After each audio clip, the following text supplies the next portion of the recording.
Welcome back to the Deep Dive. Today we are doing something, well, maybe a little unconventional.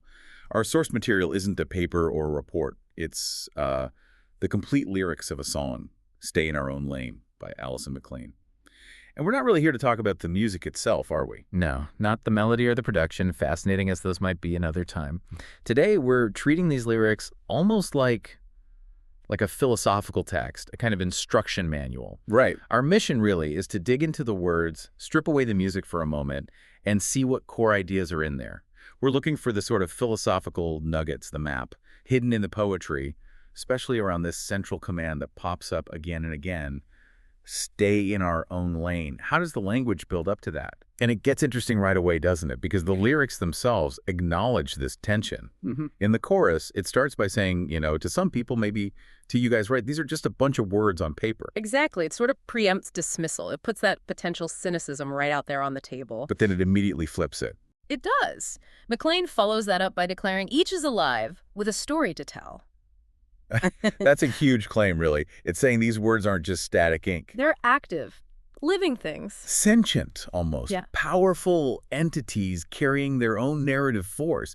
It completely changes how you're supposed to engage with them. Okay, so if they're alive, what does it mean for us, the listener? What are they doing? Well, that leads directly into the next line, which shifts from description to command. Yeah. It says, listen up, up, up to the casting spell. Casting spell. That's loaded language. It really is. It takes it way beyond just, song lyrics with a message. It suggests intention, power, something that affects reality. Precisely. It implies these words, this story, is a creative force, something being actively cast, like a spell. So why the emphasis, listen up, up, up? Why hammer that point? Because, well, if it is a spell, you can't just passively hear it, can you? You need to be actively tuned in, engaged to receive its power or maybe its instructions. Okay. So the song is essentially teaching you how to listen to it. And maybe teaching you that the words you use, the stories you tell yourself, are creative forces, like little spells of your own. You have to listen up. Because this is how manifestation, or at least self-definition, happens through language, through story. And thinking about the structure, this whole idea of the spell, it sets the stage for the main theme, right? Absolutely. That core command, stay in our own lane, doesn't just appear randomly.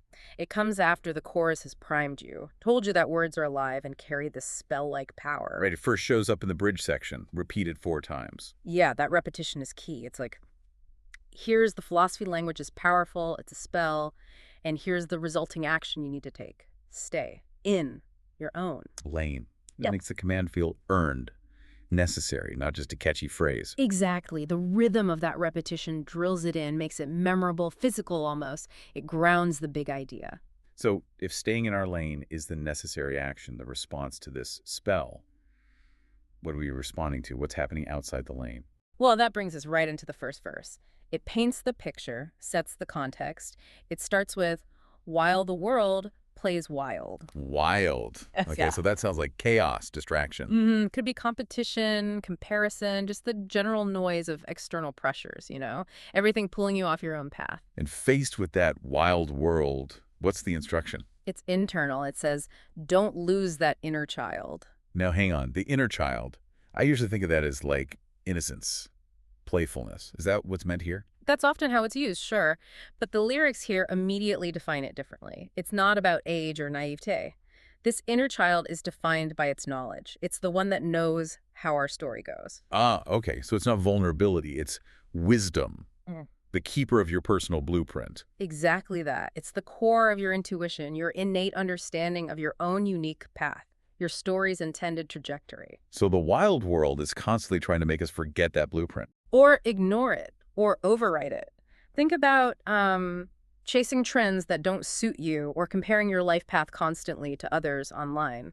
That's losing touch with the inner child, the one who knows your story. I see. So stay in our own lane isn't about ignoring people or being antisocial. Not necessarily, no. It's more like an act of strategic self-preservation. Yeah. Protecting that inner knowing. Precisely. You're guarding that internal map, that knowledge of how our story goes, from the noise and the interference of the external wildness. It creates a sort of like a closed loop of authenticity. That's a good way to put it. Focus inward on that wisdom, and your outward actions, your story, stays true to you. If you wander out of your lane, the spell you cast with your life, your words, gets distorted by external stuff. You risk living someone else's story, essentially. And structurally, even the music cues mentioned seem to support that. You get the quiet introspection of the verse, The soft music intro. and then it builds back up into the chorus, like moving from internal awareness back to the external declaration of the spell. Yes, exactly. It's a journey. Check in internally first, then declare your truth. Okay, so verse 1 tells us why we need to stay in the lane to protect that inner blueprint. Then verse 2 seems to define what the lane actually is. Yes, this is where it gets really explicit about the boundaries. It contains probably the clearest statement of self-reliance in the whole song. Which is, What we feel is in us and not out there. right there. That's the boundary line, isn't it? It is. The lane is your internal landscape. Your feelings, your truth, your intuition, they originate within you. So if you're constantly looking out there for validation or direction or even just to know how you feel, Yeah. you're fundamentally off lane. You're outside the boundary defined by the song, yes. And this definition then leads into something even bigger. It connects living this internal truth to, well, to purpose. How so? What's the conclusion it draws? It links this personal, internal story directly to something that sounds almost spiritual. The lines are, the story we share is letter for letter, living our prayer. Wow. Okay. Living our prayer, that's significant. It's huge, isn't it? It suggests that the act of living authentically, sharing the story that comes from within you, guided by that inner child's knowing, that is your spiritual practice. That is your purpose being fulfilled. It's not just like a prayer. It is living one precisely letter for letter. So authenticity isn't just a lifestyle choice. It's framed as sacred fulfillment. That's how I read it, yes. Manifesting your internal truth, living your story becomes the highest act. It elevates the whole idea beyond just self-help. It implies a kind of personal sovereignty, really. Definitely. You are enacting your destiny, your prayer, simply by being true to your internal reality and expressing that. Which makes you think, if you're not staying in your lane, whose prayer are you accidentally living? That's the danger, isn't it? If your story, your actions are dictated by what's out there, then your purpose, your prayer, is being hijacked by external forces. And McLean really makes sure you don't miss this. That core idea of the story is the prayer, stay in your lane. It gets hammered home structurally. Oh, absolutely. After that profound statement in verse 2, you get the bridge again with stay in our own lane, repeated 4 times. And then it closes the whole song repeating it another 4 times. Yes, it's the most heavily emphasized phrase by far. That repetition isn't just for catchiness, it's embedding the core principle. It takes that high-level concept, living your prayer, and grounds it back into a simple, actionable, rhythmic command. Stay in your lane. It's the takeaway action, the thing you're meant to remember and do. Exactly. It becomes the protective mantra needed to live that authentic, prayerful life the song describes. Okay, so let's try and synthesize this for everyone listening. We started with this paradox. Yeah. Words just on paper versus words as a living casting spell. What's the ultimate aha moment from digging into these lyrics? Well, the map leads us here. The words become that powerful spell when they're aligned with your internal truth, the truth that's in us and not out there. So staying in our own lane isn't about isolation. It's about maintaining that crucial alignment between your inner knowing, your feelings, and your outer expression, the story you live and share, which, as the song concludes, is the very act of living our prayer. It's a whole philosophy of focused authenticity packed into a song structure. That's it. It's not selfish, it's sovereign. It's about controlling your own narrative.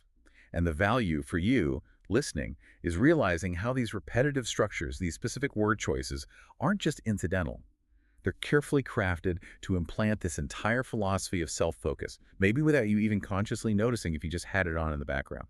Which leads to maybe one final thought to leave people with, building on that. If our story truly is letter for letter, living our prayer, meaning our language, our narrative, actively shapes our reality, our destiny, then it's worth asking yourself, what parts of the story you're telling right now about yourself and your life are actively casting the spell for your future? What's the prayer you're currently living, letter for letter? Is it truly sourced from your own lane? Something to think about.